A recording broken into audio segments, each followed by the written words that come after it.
Anywhere from the 118 all the way up and over the hill to Sunset. The 405 south at the 118, there's a wreck onto the right shoulder. And a stalled vehicle on that 405 south around Devonshire. That's onto the right side. Sherman Oaks, it's a Sigler at the 405 south approaching the 101. Left lane with a broken down vehicle. Southern California Edison.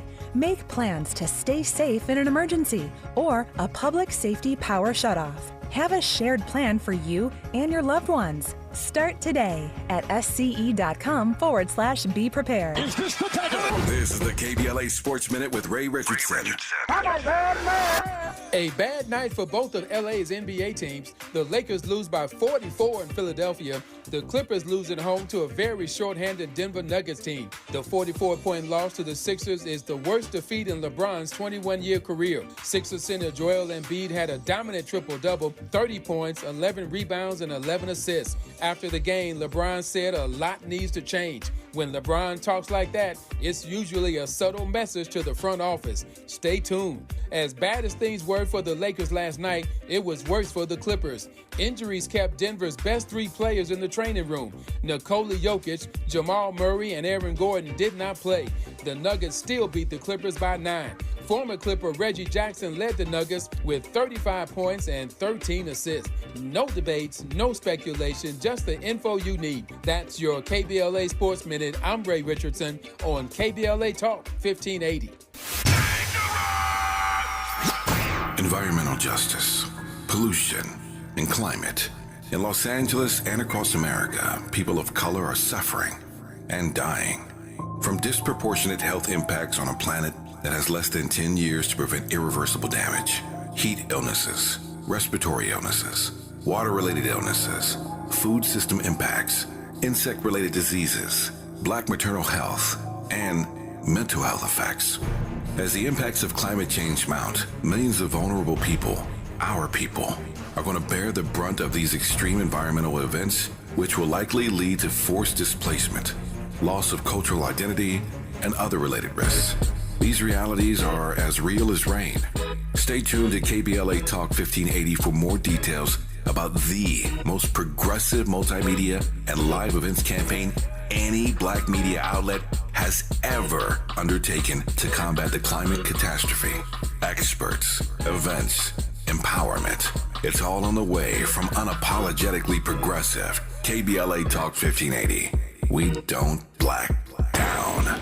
We level up. Level up, level up, level up, level up, level up, level up, level up, level up, level up, level up, level up, level up, level up, level up, level up.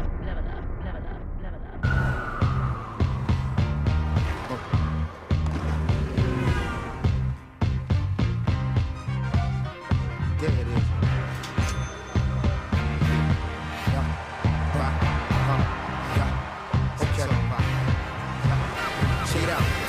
To the peers is my basic statement. I spit street stories till I taste the pavement. Trying to stay out the pen when we face enslavement. Had a foolproof hustle till they trace the payments. I was whipping my palm around some shitty rum. Trying to find Psalm number 151. To forget what I'm owed as I clutch the Komodo. Put down the bottle and come get the gun. Let's get off the chain like Kunta Kinte with a Mac 10. They want us gone like $1 in a crack deal. In this hour of Tavis Smiley, the man behind the hit HBO series Showtime about the LA Lakers that Magic didn't like, that Kareem, who I saw last weekend, doesn't like. So good. We'll talk about that. He's the man behind the Showtime, but everybody else loves it. Everybody else loves it. So forget Magic and Kareem. Yeah. I'm just teasing. He's also the man behind Hulu's Wu-Tang, the American Saga. He's the man behind Marvel's Runaways. He's the man behind American Gods on Stars. He's just the man.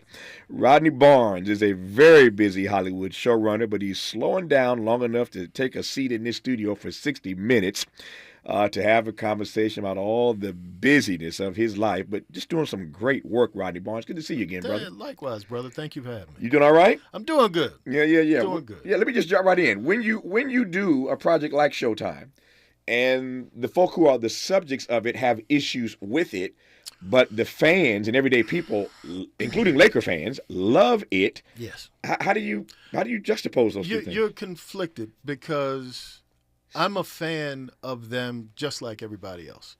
You know, I grew up in that era of loving basketball, 78, 79. I was a Dr. J guy, but they consistently lost to those Lakers, you know, time after time. That's true. But I understand also that if someone was telling the story of me and I didn't have a say in the telling of said story, and I hadn't seen it yet, I would be concerned about how I was going to be portrayed.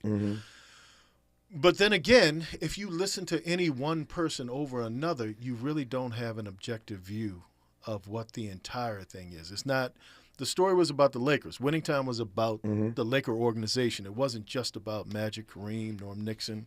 It wasn't just about Dr. Buss or, you know, any particular person. So you had to get a broad overview of what the entire thing was based upon the books that they wrote, articles we read, YouTube, just what history laid out before us. But it was never intended to be disparaging in any way. Yep. First of all, I'm so used to saying Showtime. I say yeah, Showtime. no, because it is Showtime. It is Showtime. And the name of the book that it's based on is Showtime. Is Showtime by Exactly. Jeff Pearlman. Exactly. So, yes. But your piece is called Winning Time. Yes. I just jumped into that so fast. Because there's a HBO and there's a Showtime. That's so, right. There's too many of these things. Yes. I meant Winning Time. You understood. Yes. You understood yes, what I meant. For sure. Back to this point though. When you hear, not everybody is good at taking critique. Yep. And sometimes it's just criticism. There ain't nothing there to wrestle with. Yeah. But when you hear luminaries like, you know, Irvin and Kareem offer their perspective, is there anything there that you process? Yes. Or you take? Are you just think they're taking it personally? No, you do take into consideration these men have built legacies. Right. And they should protect those legacies. Right. And I think from what I hear, Kareem didn't watch the show. Some other players didn't watch the show. I've had an opportunity to talk to a few of them. Spencer Haywood was very supportive. I talked to Kurt Rambis the other day. He said it was a good show. You know, Norm Nixon, you know, I consider to be a friend, and him and Debbie Allen. And so, yeah, you take it into consideration because these are people's lives. And when you're on the other side of the camera, you do look at it like you have a responsibility to portray culture in a very specific way. Sure. What were your hopes, Rodney, for what we, the audience, would take away from this deep dive into their story? That there were human beings behind the achievement. I think anytime that you see a person, you take Dr. King or anyone, like you see the speeches, you see the clips that we see, but behind that is a real person who's living a real life. And I believe that everybody's flawed. And if you can achieve something so significant, being a flawed person, to me is even more inspirational than trying to present someone as being perfect. Yeah. Because there are no perfect people. And I think it's more of a choice as to which things that you highlight. Because you can highlight the disparaging stuff. We tried our best not to do that. I had a fascinating conversation yesterday on this program. Almost didn't happen because somehow the times got screwed up, but it worked out anyway. Gautam Chopra, son of Deepak Chopra, has a book out called Religion of Sports. And we had a fascinating conversation about sports as religion yesterday. I want to probe your thinking, given that you did Winning Time. I want to probe your thinking just about the role that sports plays in our lives and the religion. Many of us worship at that altar, as I said yesterday, of sport. I want to get your take on that and sort of connect it to the conversation we had with Gautam yesterday. And a great deal more to talk about. He's a busy brother. And the fact that he started as a PA. I did. Back in the day. Way back. And now he's a showrunner. Oh, Lord. Don't tell me what God can't do. It is God. Our guest is Rodney Barnes. You're listening to Tavis Smiley. This is getting good. Yeah, man. Tavis Smiley continues when we come forward.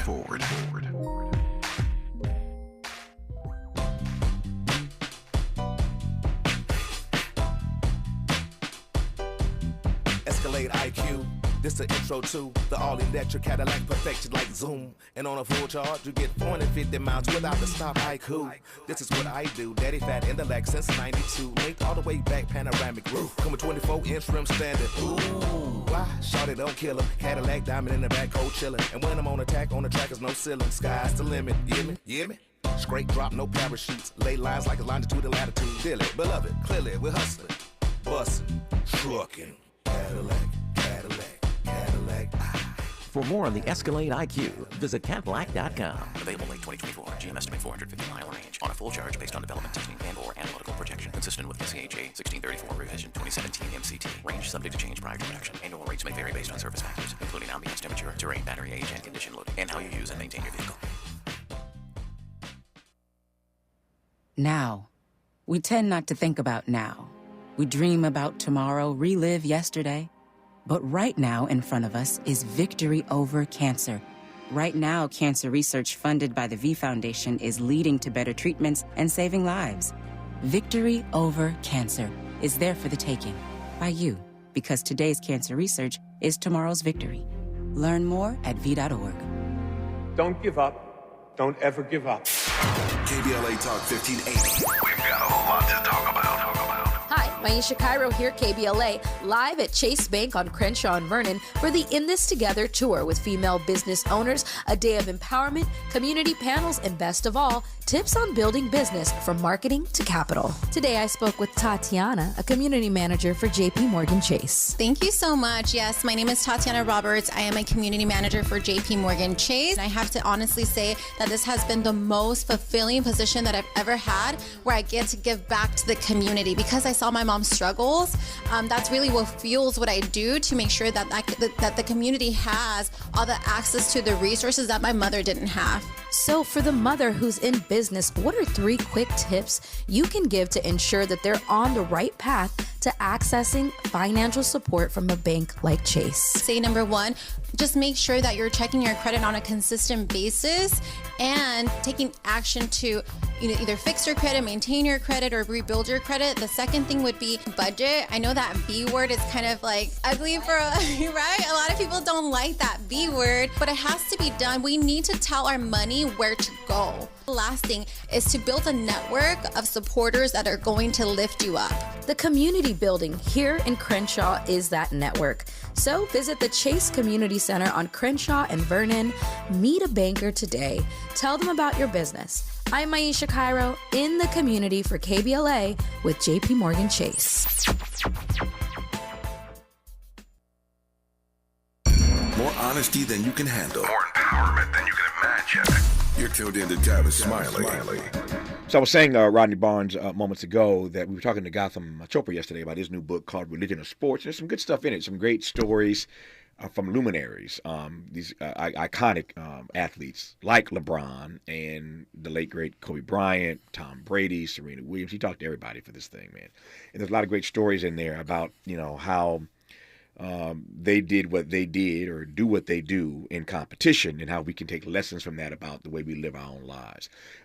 Since you, again, the man behind Winning Time, what say you about the role that sports plays in our lives these days? Well, I think if you look at modern culture, I think there are bridges in American culture. You think about talking about the Lakers of the story we talked about in the 80s. There was so much under the story of that race, politics, culture. You look at the Celtics rivalry with the Lakers and how polarized both of those ideas was. You had Boston, where you had the buses burning. You had L.A. with the celebrity lifestyle. You had Magic, who was black. You had Larry Bird, who was white. And they sort of created a bridge through competition of getting people who wouldn't naturally associate with one another together in a weird way. And I think when you look at athletes across the board, we were talking about Muhammad Ali and how he was able to touch on so many American touchstones, Vietnam, race, politics, eventually going over and getting the hostages freed, with Khomeini. I just see the power in creating heroes, heroes in American society. It's a very, very, very powerful thing. It is powerful. The flip side of that, though, is I quoted this yesterday, referenced this yesterday. Earl Warren, who became Chief Justice of the Supreme Court, as you know, once said he every morning read the sports pages first because it reminded him of what man was capable of, all that we could do. You read the sports pages first these days, These heroes are getting knocked down a peg or two every so often, and some of it is self-inflicted. I'm thinking of Ja Morant and a bunch of other folk whose names I could call right now if I had the time. You take my point though. We call them heroes, and yet I wonder whether or not, particularly when you think of how young some of these guys are. Imagine they were young in the winning time era, right? You think of all the stuff we put on them. These are kids. Yes, I also think we live in a different age where every move they make is scrutinized. Mm-hmm. Probably some of my favorite heroes had their issues too. Mm-hmm. But they didn't have social media. It wasn't on Instagram. There wasn't a TMZ following them 24/7. I don't think there's ever been a period where any of our heroes were perfect. To your point about Julius Erving, we didn't know for years later that Julius had a child. Exactly. Years later, yes, we knew he had that other child. Yes, the tennis girl. Yeah. And if you read his book, there's some stuff in the book. I'm like, I wish I hadn't read that part. Keep me with the ABA and David Thompson and all of that stuff. Go. But I just think anytime you have heroes and you canonize people and put them on a pedestal, you're going to have issues that follow that with any human being. But to your point, the younger, guys who have basically, my son played ball for a while. He wasn't, that. But these guys start at 9, 10 years old preparing to be professional athletes.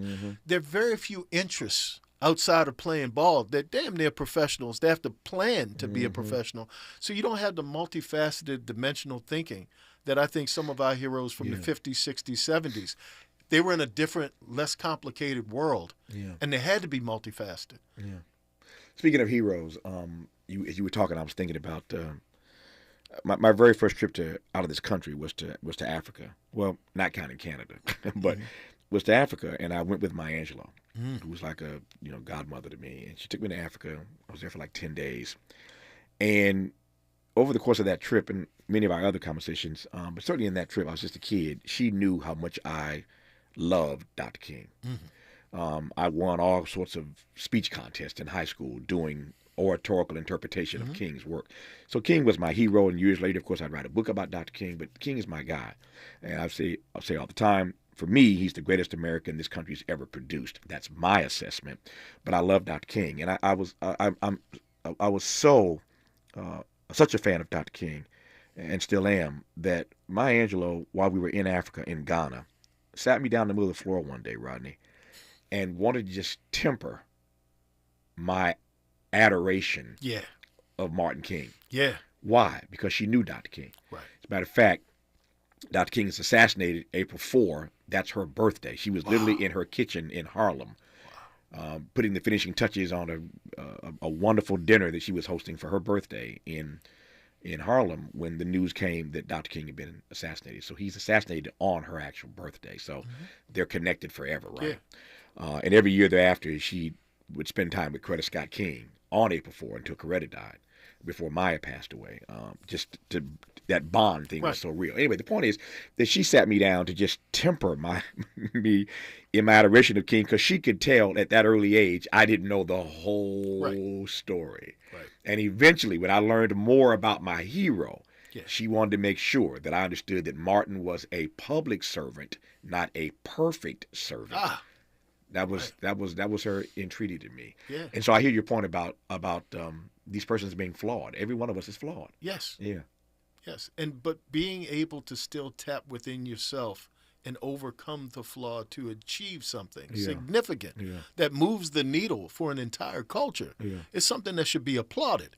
But I think sometimes not deified. Yeah, that's the thing. You don't want to deify them. Yes. And that's what Maya was trying to stop me from doing before I got there. Yes. It's tough not to do though. It's tough, and especially in a simpler time when all you have is an image. Yeah. And the achievement. You don't see the other part of the person. Now we see the other part of the person sometimes. But not seeing it, I think all you see is the greatness, so you think that's all there is. Yeah. So let me ask you this. When you're doing something like Winning Time or any other projects you've worked on, we're going to talk about some others here in a moment. When we see the warts, when we see the flaws, let me just ask you this question. Yeah. When you see the warts, when you see the flaws, how does that color, to the extent it does, your view of that hero? It doesn't change. I think for me, I try to look at it with empathy. Yeah. One of my favorite parts of Winning Time was our ability to tell the story of Spencer Haywood.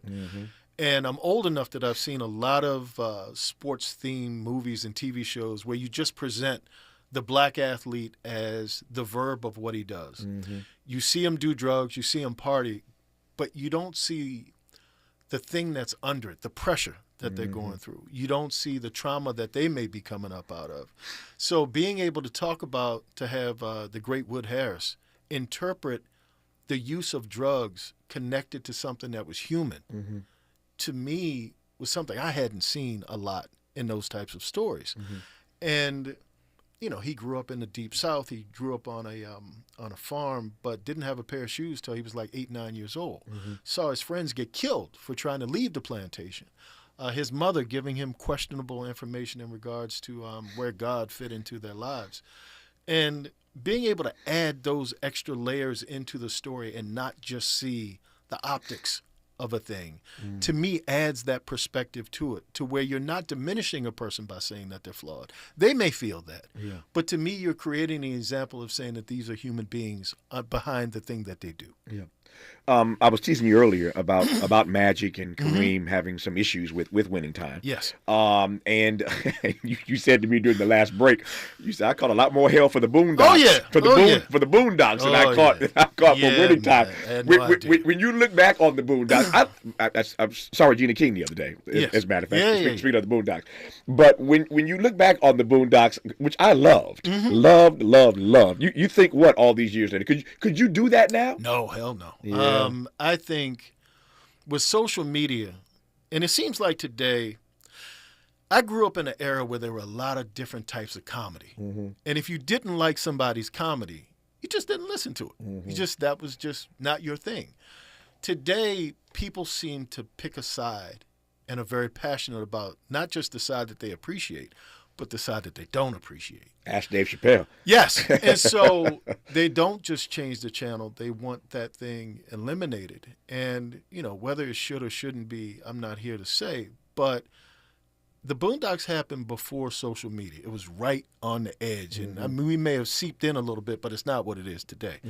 So a lot of those jokes, a lot of those storylines, and then satire in and of itself. We don't have a lot of satire, not a lot of African-American themed satire. So I think now taking those jokes literally, oh my God, I'd be working at Walmart. We wouldn't be having this conversation. We'd be talking about something else. Well, I'm glad you got it done when you did it. Thank you. I loved the Boondocks. Yes.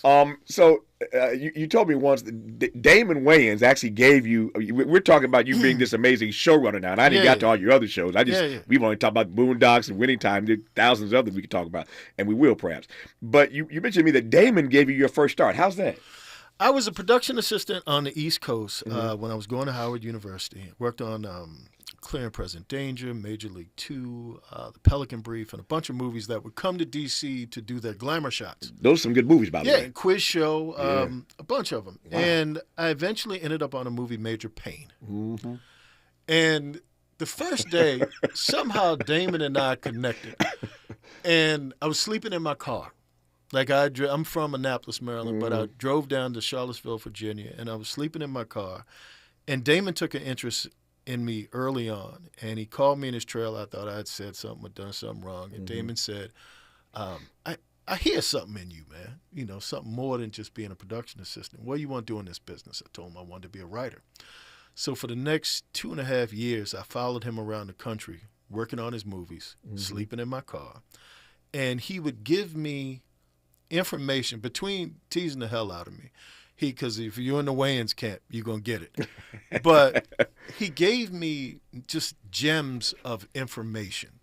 And he would say things like, they see you as what you are, not what you want to be. So you always have to present yourself as what you want to be. He would say work begets work. Like always have a job. Always be paying attention, looking to the next thing. And at that time, Damon was at a place where he was at the top of the food chain. He was like Eddie Murphy. And it was what I needed to hear coming from that vessel at that time to create a bridge from where I was to where I ultimately wanted to be. And I moved out to L.A. shortly thereafter. Were you in the More Money Project? I wasn't on Mo Money. Yeah. I did Bulletproof. I'm actually in a scene about to rape Adam Sandler that Damon stuck me in. And they wouldn't give me a line, but Ernest Dickerson, the director, Yes. added a growl in like I was a bear standing behind Adam Sandler. And Damon came in, and this wasn't in the script. He punched me in my stomach when he came in the scene. And it was just a great experience. It was a great thing. You mentioned a name that I want to just pause for a second and give him his due. Ernest Dickerson. Oh, love Ernest Dickerson. Yeah, say a word about Ernest Dickerson. Ernest Dickerson, I mean, if you look at those early Spike Lee films and just him being a director of photography, to me, that's where it started. The uniqueness and the creativity. A lot of the movies of that time, African-American films, were a lot of times point and shoot. He was a visionary, like cinematic. He made those films feel cinematic. And it created that idea, not just that the film could get made, but like art could be made. And Ernest was, like, really, to me, one of the pioneers of that. And you look at his work now with The Walking Dead and all these other TV shows and films, Ernest is the man. How does one go about pursuing a career in this business as a writer? You told Danny that's what you wanted to do. Yes. But wanting to do it and making it happen are two different things. I don't believe that Hollywood buys writers. I think it buys voices. And if you can find your... Hold up. What's the difference? Writer is, you can go to college and you can learn interior, exterior, the structure of a script, what exposition is, what a plot is, what any of those things are. You can build the foundation of understanding how a story operates. Voice is how you see the world differently than the person that's across from you. And I figured out my voice probably 10 years into the business. Those first jobs, my wife and kids, everybody hates Chris, Boondocks, and those. I was giving pieces of myself, but somewhere along the line, I figured out I do this better than I do that. And then you start to pivot towards the thing that you do well in your aptitude. And once you find that, your confidence grows. And once your confidence grows, now you see possibility and you see a career and you see the future.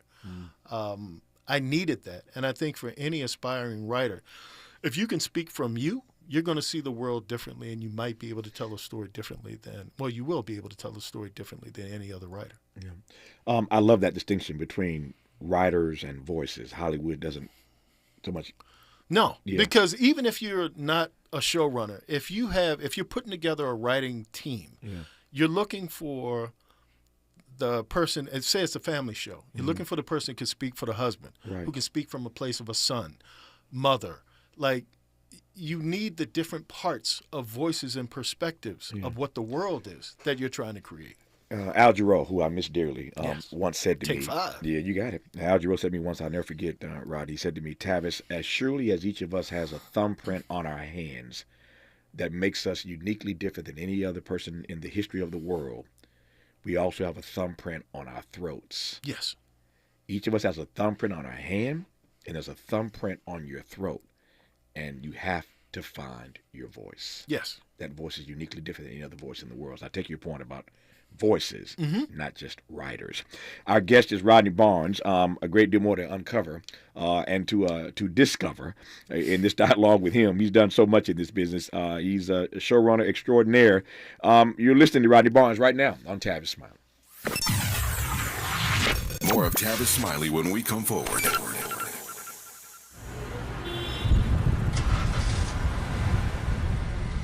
What's up, party people? It's your favorite MC's favorite rapper, MC Light here. And we're celebrating 50 years of hip-hop, authentically powered by Cadillac. And we're going to take it way back to where it started. It was only fitting that hip-hop began with teenagers at a back-to-school jam in the rec room of a South Bronx apartment complex by an 18-year-old brother. By the way, I'm also sure he had a Cadillac parked outside. He noticed the energy on the dance floor when he switched between two turntables, extending the beats, repeating the breaks, and never losing the rhythms. And that was the birth of hip-hop. And from that moment, it took off. For more on how Cadillac is celebrating hip-hop's 50th, visit Cadillac.com/audacity.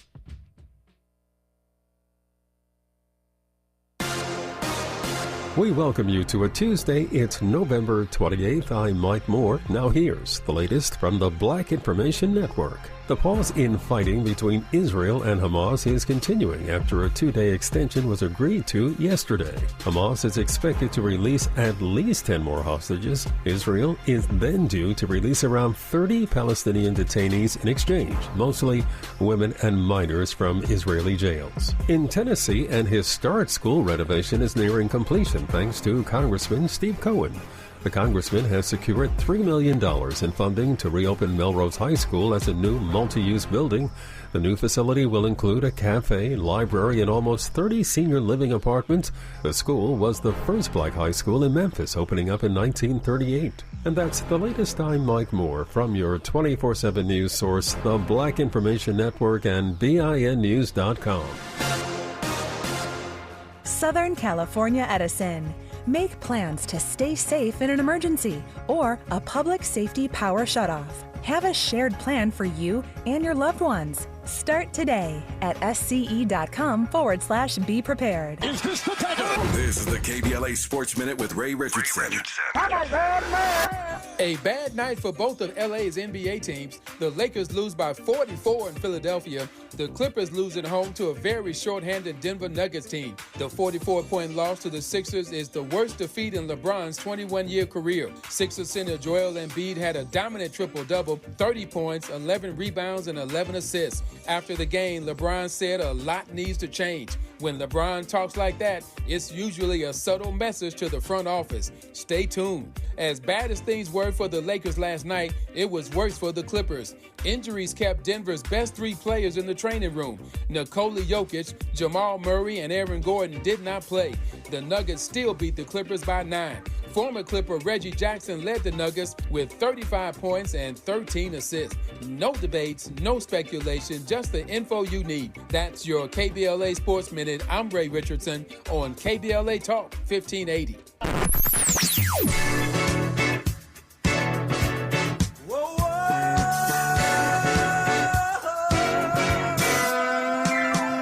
This is KBLA Talk 1580. Talk radio. That's music to your ears.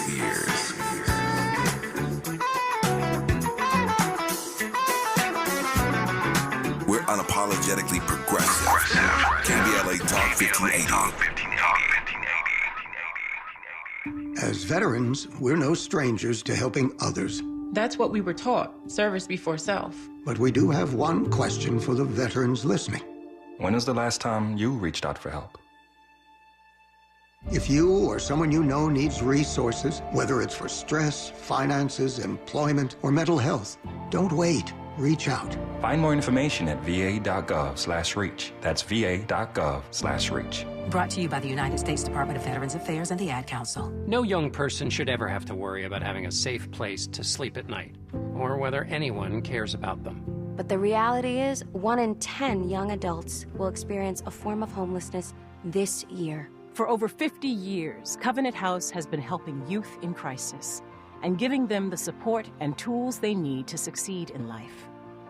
To learn more, go to covenanthouse.org today. Thank you for caring. Hello? Man, where are you? I thought you were coming. I can't. I'm in bed with the flu. The flu? Whoa. Grandma's about to crowd surf. Man, I'll call you back.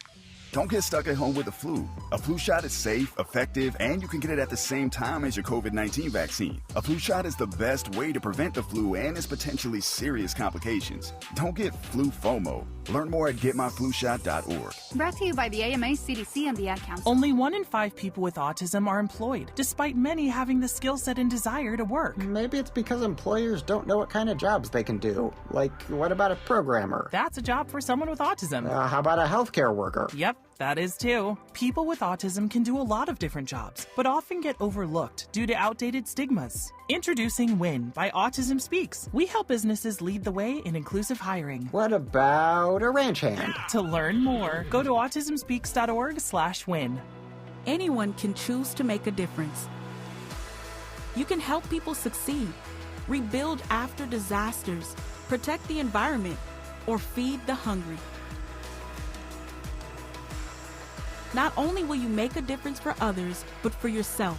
You can earn money for college, learn career skills, and make friendships that last a lifetime. Make a difference. Choose your future. Choose AmeriCorps. We've got a lot to talk about. Hi, I'm Zoe Williams, a.k.a. the Voice of Reason, encouraging you to join me weekdays from 7 to 9 p.m. for the world's most intriguing relationship radio roundtable. Every night, I facilitate and encourage our loyal listeners to participate in the most engaging relationship discussions you'll hear anywhere. So make it a point to rendezvous with me, Zoe Williams, the Voice of Reason, Monday through Friday, 7 to 9 p.m. Pacific Standard Time. Trust me, your relationships will never be the same.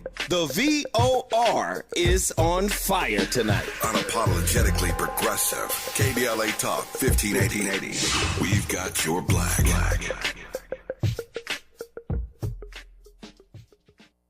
Helping to make you the most knowledgeable person in your circle of friends. This is Tavis Smiley. Rodney Barnes is a writer, so everything Rodney says is brilliant. It just flows off his lips.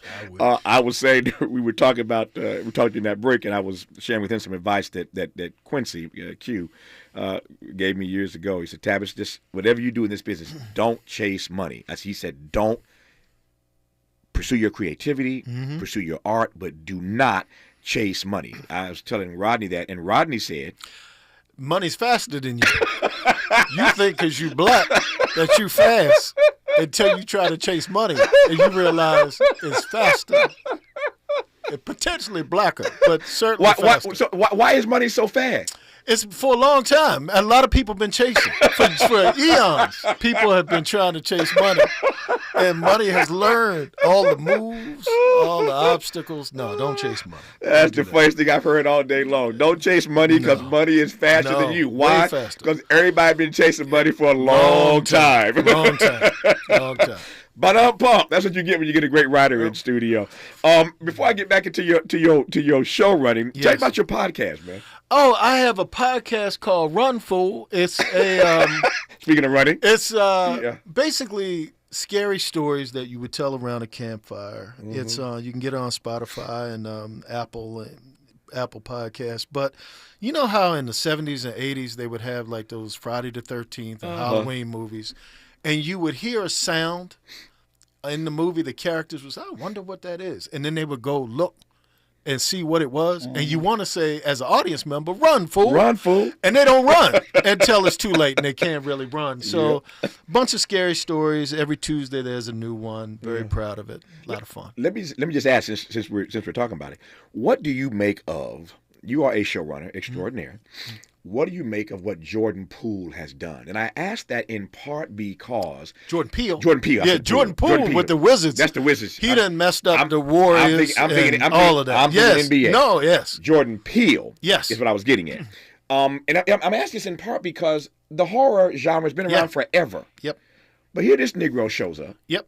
And does something that nobody black before him has ever done. What do you think of what Jordan's done? I love what Jordan Peele has done, and he's been very supportive of me. I think the biggest thing, and there's a story to go with this, I think we talked about doing Blackula, where I tried to sell a vampire story and had a predominantly African-American cast. And a very prominent producer said, you know, if Eddie Murphy couldn't make Vampire in Brooklyn work, then why would your story work? And I'm thinking, there's been 7,000 Dracula movies that dropped since we've been having this conversation. But what Jordan Peele did was he created, again, it goes back to voice. You know when you're seeing a Jordan Peele movie because he has this Hitchcock type of thinking, the way he puts the movie together. But he opened the door up to the idea that movies, that horror-themed African-American-based movies could be profitable. Once you unlock the profitability potential, then it opens the door up to guys like me and a bunch of other people. There have been other African-American themed horror films before, but usually they were low budget or they weren't marketed properly. There are a lot of other things. But when someone comes along and dispels the myth. What did he do differently to make it work, to open that lane up so wide? I think craft, and I think sometimes it's timing. I think certainly it's craft and his talent and his ability as a writer-producer. I remember he pitched Get Out to me. We had a pilot together at a network. And he was telling me he was excited about this movie he wanted to make. And it was Get Out, but he didn't tell me the name. And I was like, they ain't never going to work. I don't know what you think you do. I didn't say that out loud, but I was like, that's the crazy. And the black people like Stepford Wives, and it's just crazy. You go to the sunken place, and I'm like, yeah, brother, that's good. Yeah. But then you see it, and you go, oh, my God, this is incredible. He's a genius. And the timing and the craft coming together and having the right partners and presenting something properly, it's like, a comet landing and changing everything. Yeah. Now, it's been fascinating for me. I mean, he just, I'm always blown away by us. Yes. When we show up in spaces and just create a whole new genre. Just open up a lane so wide. Everything. It changes everything. It changes everything. Yeah. I mean, you look at music, we've been doing it in for centuries when it comes to that. But I think in film, because it's so expensive, it's more difficult to make that investment because it costs $20 million, $30 million to make a movie that's going to go out to a mass audience. And Speaking of music, I mean, I didn't mean to cut you off. No, it's all good. Speaking of music, I just want to say Wu-Tang. Yes. Talk to me about Wu-Tang. Woo. All the stuff you have done in your storied career. Wu-Tang was an honor to work with RZA and all of those brothers from Wu-Tang. I mean, the thing that I loved about Wu-Tang was it wasn't just the music. Their ability to infuse martial arts films, comic books, pop culture into the music was more than just the braggadocious stuff that I knew of at the time. I'm better than you. I can rap. I got more women. I got whatever. There was a different layer of creativity that I think still makes them relevant to this day and warranted a TV show. Yeah. How do you see the genius, I think I can use that word, of RZA? It's so multifaceted. It's like he knows so much about so much. He is the blackest black man that I think I've ever met in my life. Like, he can tell you about the 5%ers. He can tell you about the nation. Every group of black people that have ever existed, the RZA can tell you about all of it. And put it and make it interesting in a song. Really layered brother about health and mathematics and martial arts and just everything. I mean, you understand why today the Wu-Tang Clan is still relevant, where a lot of others have fallen by the wayside. You talk about my career. One of the things, I think one of the through lines is I've had the honor and the blessing of being able to work beside and with some incredibly talented people from the beginning. And being able to, for them, the nuggets that they've shared, to have that be a part, to add that to whatever it is that I'm bringing to the table, that's the biggest reason I think we're having this conversation. Let me ask you the strangest question I've ever asked you. Uh-oh, here we go. All right. You just mentioned talent. Yes. In this moment in late modernity, how much does talent matter? 20%. I think that's why I love you. That's an honest answer. Yeah, that's the honest answer. You got to have something. That's the honest answer because everybody. I asked that question because we put so much on talent, and I believe in it. But we live in a world, doggone it, where it's most of these folk are not that talented. Got to be able to suffer well. If you can be determined and you can push past and make up for. One of my good friends is Chris Rock, and he always talks about how he wasn't the funniest guy, but he was the guy that would show up on time. He would be there. He'd be prepared. He knew what it was he needed to do. Whereas the talented guy may not do. The guy with this bursting charisma and all of the stuff, he may not show up in the same way. He may take for granted his gifts and assume that he can walk in without doing the extra stuff. The guy that does the extra stuff or the woman that does the extra stuff, that's the person typically that's going to, over time, persevere. The talent, it does matter. It does matter. You can't not have nothing. You can't just have like nothing to work with. Yeah, you have to have something. But I think, my grandparents, my parents, I had a job since I was like 8 years old. So I understood work. I watched them work. So the idea of coming into an environment and just working, especially with words, was like, that's not like work like what I know work to be. So to get my stuff done on time, to keep pushing and trying to find new ways of expression, that's not really like work in the conventional sense. Yeah. But as always, you give me something else to probe. Yeah. This notion that you just laid out of working with words. Yes. There are 2 or 3 things just that fast I want to interrogate about that one sentence, working with words. Our guest is Rodney Barnes. You're listening to Tavis Smiley. You're listening to Tavis Smiley. Tavis Smiley. Ranked number 45 on the Heavy 100 list of the 100 most important radio talk show hosts in America. What is dedication? My biggest fear in the middle of my addiction was that my kids wouldn't have a father. And I started thinking, you know what? This isn't my story. I definitely had to become a better man to be a better father. It's important to me that my kids are empowered and truly believe that if they can think it, they can do it. That's dedication. Visit fatherhood.gov to hear more. Brought to you by the U.S. Department of Health and Human Services and the Ad Council. Joey from Vermont, a farmer trying to get through the winter. Adriana from South Carolina, a single mother living paycheck to paycheck. Liam from Ohio, an injured father struggling to provide for his family. Hi, I'm Shanola Hampton, and I support the Feeding America network of food banks because they help provide over 6 billion meals to people in need each year. Learn more at feedingamerica.org. Environmental justice, pollution, and climate. In Los Angeles and across America, people of color are suffering and dying from disproportionate health impacts on a planet that has less than 10 years to prevent irreversible damage.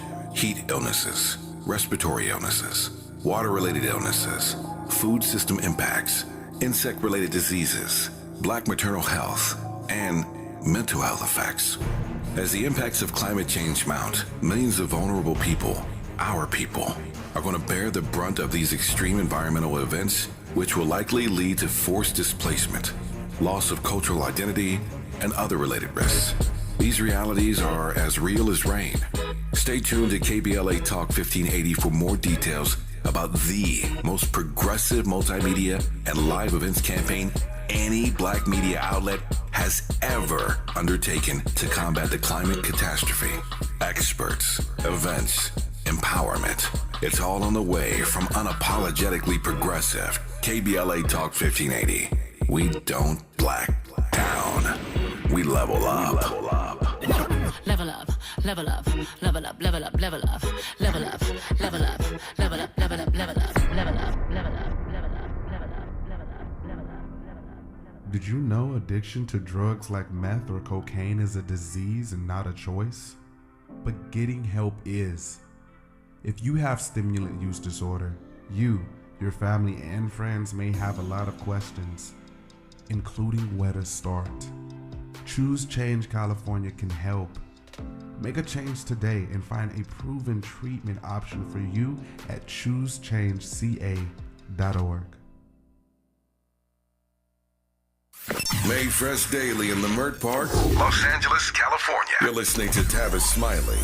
All right, I'm walking out here on a limb, Rodney Barnes. Uh-oh. I want to see if I can make sense of this. Okay. You used this phrase, working with words, a moment ago, and that phrase just jumped out at me, working with words. And you do it brilliantly. Thank you. And yet, as strange as this may sound coming from a talk show host, I think we're living in a moment right now where the words get in the way. Mm-hmm. Put another way, our society is just too verbose. Mm-hmm. Put another way, people are talking loud and saying nothing. So I'm not so sure that I have an appreciation or value for words now like I did then. If any of that makes sense, right. You can respond. I think the desire for people to sort of bring attention to themselves. Mm-hmm. I think social media is a part of it. I think we live in a world now where everybody gets, used to say 15 minutes of fame. Now everybody wants like an hour of fame. And the louder I can be, the more attention I can bring to myself. Mm. And in some cases, the spectacle is the thing that makes money, the loudest thing. Mm. Not necessarily the most talented thing or the most artistic thing, but the thing that's the loudest. Mm-hmm. So I think it encourages everybody to sort of talk. In the younger generation, it's a natural part of their life to just say words. My kids sometimes, I'm like, do you realize you just said absolutely nothing to me? Yeah, just word you salad. Just word salad. Started talking. Yeah, and really, you want something. If you just tell me in 1 or 2 sentences what you want, you got a better chance of getting it. But I just think they live in a world, and we all live in a world where people just want attention. Yeah. And to do that, you have to talk. But I think it also diminishes the value of solitude. Oh, big time. Yeah. Big time. I think unless you have to pay for that in a meditation class now. Yeah. You know, you can't just have that. I remember when I was with my grandmother, raised me primarily, she could go all day without saying anything. Mm-hmm. There was just silence. Mm-hmm. And maybe the radio would be playing in the background. And now I can't imagine being in a place where there was silence. Yeah. Start thinking something wrong. I was talking to, who was I talking to? The great Linda Ronstadt. Uh-oh. Yeah, the great Linda Ronstadt said to me, she used this phrase I've never forgotten. It was years ago. Linda said to me, she calls it ear pollution. Mm-hmm. Yeah, not air pollution, ear pollution. Mm-hmm. I said, what do you mean, Linda? She said, have you noticed, Tavis, there's never quiet anymore. There's no solitude. When you get on an elevator, you hearing stuff. Right. You go to the bathroom, literally at the stall, mm-hmm. you're hearing stuff. Everywhere you go, it's just ear pollution coming at us all day long. There is no appreciation for quietness, for solitude. It's just stuff. Words coming at us all day long.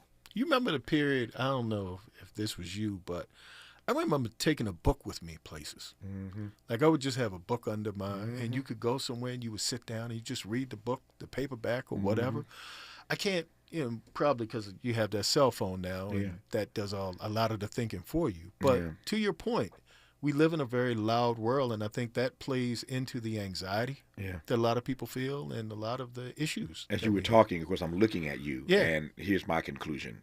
The book has been replaced by the headphone. Yeah. Does that make sense? Yeah. Which does a lot of the work for you. Exactly. Used to be you walk on a plane, everybody had a book. Everybody had a book. Now everybody got headphones on. Yeah. Magazines, books, something, yes. And can't wait. In a way, it blocks you out of the world. It disconnects, I think, people. Yeah, and I think that does something for humanity. Yes. Something not so good. Yes. Our remaining moments with Rodney Barnes when we come forward on Tavis Smiley. Seeking the truth. Speaking the truth. This is the Tavis Smiley Show. If you're like me, 60 and retired, making ends meet, especially here at the supermarket and drugstore, is tough. I'm so blessed to have found benefitscheckup.org. It's a free and confidential website from the National Council on Aging that connected me to $1,200 a year in programs that help pay for food, medicine, utilities, and more. Maybe it can help you. benefitscheckup.org. My daughter was diagnosed with a rare malignant rhabdoid tumor on the spine. They sent her straight to St. Jude. My hope was gone. But when you get there, everyone's like, hey, we're not going to give up. And when you see other people not giving up on your child, that makes all the difference in the world. When I found out I didn't have to pay, I was just grateful. They saved my baby's life. Finding cures, saving children. Learn more at stjude.org. Hey there, Los Angeles. This is James Lucky Jr., publisher and editor of Los Angeles News Observer. Are you hungry for news that matters to you in the African-American communities of Los Angeles? Well, buckle up, because we got the scoop you've been craving. Stay in the know and never miss a beat with our free weekly publications conveniently available near you. Or hop on the digital wave and become an exclusive subscriber at OGNSC.com. Don't forget to join the party on Instagram and Twitter at OGNSCINC for behind-the-scenes access and sizzling updates. No more FOMO. Let's stay informed, connected, and empowered together. KBLA Talk 1580. We've got a lot to talk about. KBLA Talk 1580 believes in community empowerment. LA's 99 neighborhood councils form the grassroots level of the Los Angeles city government. The system was created to connect LA's diverse communities to City Hall. While neighborhood council board members are volunteers, they are also public officials elected to office by the members of their community. Neighborhood councils advocate on issues like homelessness, housing, land use, emergency preparedness, public safety, parks, transportation, and sustainability. They also provide local expertise on the delivery of city services to their various communities. Neighborhood councils are open to participation by anyone who is a part of the fabric of daily life in said community. This includes those who live, work, or own property or a business. If you are interested in stepping up to join your local neighborhood council, visit www.empowerla.org. That's empowerla.org. It's time to think globally, but act locally. This is a community call to action from KBLA Talk 1580. Do you have both Medi-Cal and Medicare? The new LA Care health plan called LA Care Medicare Plus, HMO DSNP, can help you get the most out of your health plan for $0 premium. LA Care is here to provide Angelenos with access to quality health care at an affordable cost. For $0 premium, you can get full benefits from vision coverage and in-home support services to prescription drug coverage, plus more. Call 855-688-1479. 855-688-1479. Let's get back to more of this rich dialogue with Tavis Smiley. Tavis Smiley and Rodney Barnes, showrunner extraordinaire, as I said earlier. So I'm always curious as to what you are working on in real time, Rodney Barnes. Oh, man, besides comic books and podcasts, I'd say I'm working on a mini-series with HBO on the life and times of Jack Johnson. Ooh. With Mahershala Ali. Ooh. Wait, let's just pause for a second. Yes. Mahershala is one of the coldest actors of his generation. 2-time Oscar winner. Yeah. That's a bad boy, man. And good brother, too. Yeah. I can say going through this process, how thoughtful he is and his entire team. It's an honor to work with these folks. So much has been done about Jack Johnson. What are you hoping to get at that we have not as yet wrestled with? The period of time that Jack accomplished, that reconstruction period between post-slavery, before Jim Crow, when we actually had a lot of inroads, the amount of property we owned in the country.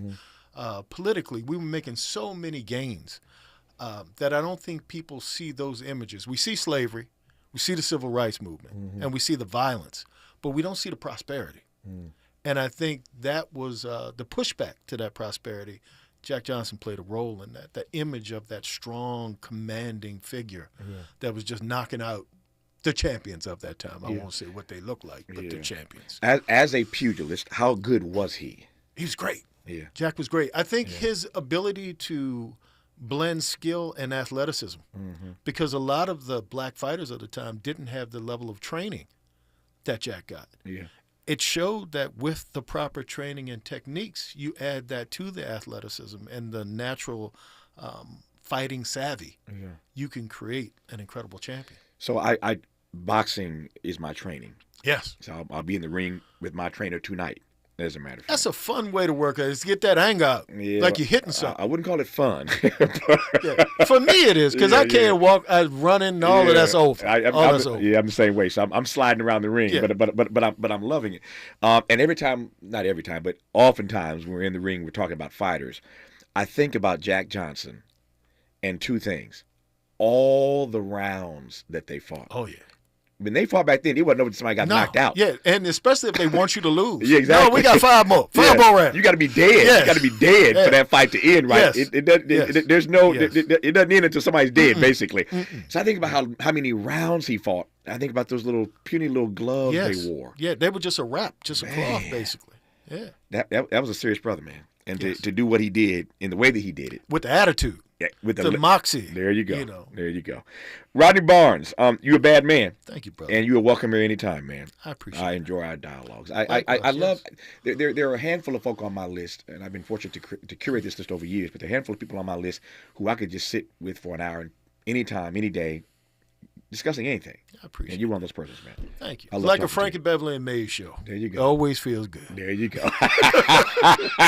On that note, I'm done for the day. Thanks for tuning in to Tavis Smiley. And as always, keep the faith.